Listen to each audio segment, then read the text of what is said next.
Hey everybody, welcome to This Week in Sports. I'm Sean. He's back. Russell Westbrook is back. He came back earlier this week. He played so far in 2 games, and he's showing signs of his old self. And that's really good news for NBA fans, basketball fans, because he's a very explosive player, a very exciting player, and it's good to have him back. He is another point guard in the league that is one of the top 5 in the league, very explosive, very athletic, just like as Derrick Rose was. They both had knee injuries. He had a slightly different one than Derrick did, but he was able to come back, and people's bodies are different. He is sure of himself right now, and he's come back, strong. Let's hope that he doesn't re-injure himself, and hopefully he can continue his really good play, outstanding play, and hopefully he can come back as the all-star that he was before. I definitely enjoy watching him play his UCLA product, and I'm just happy that he's back. It's really good news for basketball fans. So with one player coming back from injury in the NBA, we have a few players getting hit by the injury bug right now. Tyson Chandler broke his leg earlier this week, stepping on an ankle and twisting, I guess, and it broke a bone in the fibula, or cracked the fibula. Stephen Curry, he has bruised his ankles, and as if you know, and if you watch basketball, if you follow basketball, Stephen Curry, he's had ankle issues before. This is the opposite ankle of what he's had surgery on already. Last year, I think it was his right ankle. This injury, this bone bruise, is on his left ankle.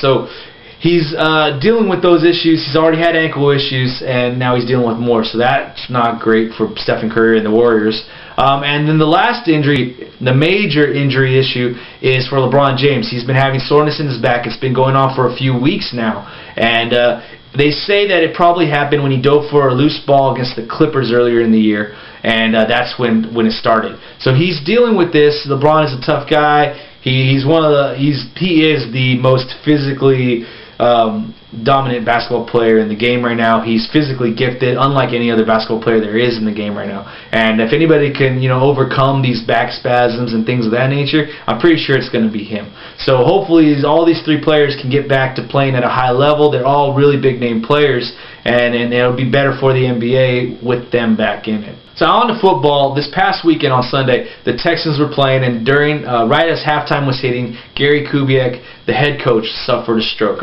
They're calling it a mini stroke. He was on the ground at halftime on the field. They had to take him off. He was released from the hospital on Tuesday. He's spoken to his team, says he misses them, and there's no timetable when he's going to, but he is going to take back and resume his duties as head coach. As of right now, Wade Phillips is the interim head coach, and so I want to wish Gary Kubiak some rest, well wishes, and hope he gets well soon. And so one of the biggest stories in the NFL this past week to 2 weeks has been about the bullying of Jonathan Martin by Richie Incognito of the Miami Dolphins. Jonathan Martin has since left the team, feeling that he could not handle what was going on anymore, and this was the best route to take regarding the whole situation. There are some people that are on Richie Incognito's side. There are some people on Jonathan Martin's side. People saying, oh, Jonathan Martin's a big dude, he should have stood up for himself. There's some people saying that Richie Incognito is more black than Jonathan Martin is. Side note, Jonathan Martin is black, he's biracial, and other players are saying this. Now, with these comments, they actually go into the whole topic of the bullying, what's going on with some of the things that Richie Incognito has said. Back on topic, the things that he said have been racially charged. And some people might say that he's not, racist. Some people might view it as being racist. Some people say he teases people. Some say, it's just in jest. Either way, it's happening. Something's happening. Something's going on here. Jonathan Martin felt that this was the best way to do it. Doug Baldwin said it best, I think. It's exactly how I'm thinking. Some people say... Doug Baldwin said that some people say he should have fought the guy. He should have fought Richie Incognito or stood his ground. But what's that going to lead to? It's going to lead to physical violence. And that he felt that Jonathan Martin did the best thing he could about letting the proper channels handle this whole situation. I actually really agree with Doug Baldwin. He said it exactly how I said it. He actually played with Jonathan Martin back at Stanford, so he knows who he is as a person. With all this being said, the NFL Players Union has come out and said that the accountability rests on the Dolphins for this situation. And that pisses me off, the fact that the Players Union said that. I've seen this a million times, and I'm sure you guys have too, where there's a kid that's bullying another kid because maybe the kid is smarter than him, so he bullies him. Or the kid might be a little overweight, so this kid bullies him. And then what happens? The parents neglect the idea. And this is, the players' union, to me, is the parent of Richie Incognito. And the teacher would be the Dolphins. So that's the parent of the kid that's doing the bullying, telling everybody that the teacher's at fault for stopping the bullying. No, it's not that way. Richie Incognito is a grown man. He is an adult. He should know better. He should know how to respect other people. This is not the Dolphins' fault. It is their fault in some aspect, but at the most part, it's Richie Incognito's fault. And I really hate the fact that the NFL Players Union is giving Richie Incognito a free pass. I understand that they're the Players Union, so they have to protect every player, but this is a dispute between two players. And when one player is doing something of this nature, leaving voicemails that are racially charged, that are malicious, that are vicious, that are threatening, how do you have any stance to even back this person? If I had a kid and my kid was doing that, there's no way I would protect my kid for that.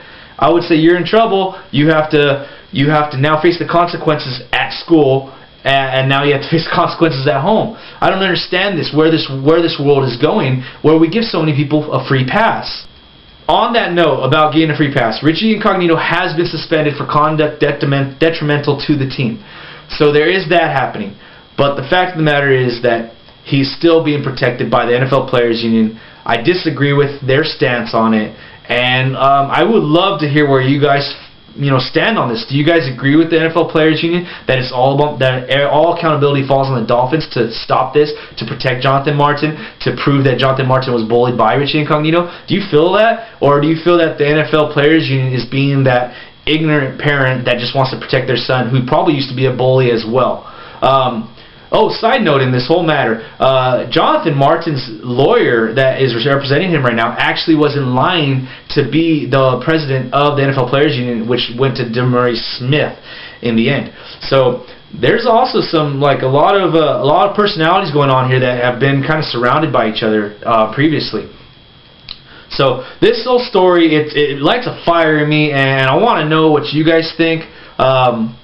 Please leave your comments and ideas or where your stance is on this topic in the comment section down below. Alright guys, that's it for This Week in Sports. Remember to hit the like, share, subscribe buttons. Remember to leave your comments, questions in the comment section down below. And let's have a great conversation this week. We'll see you next time.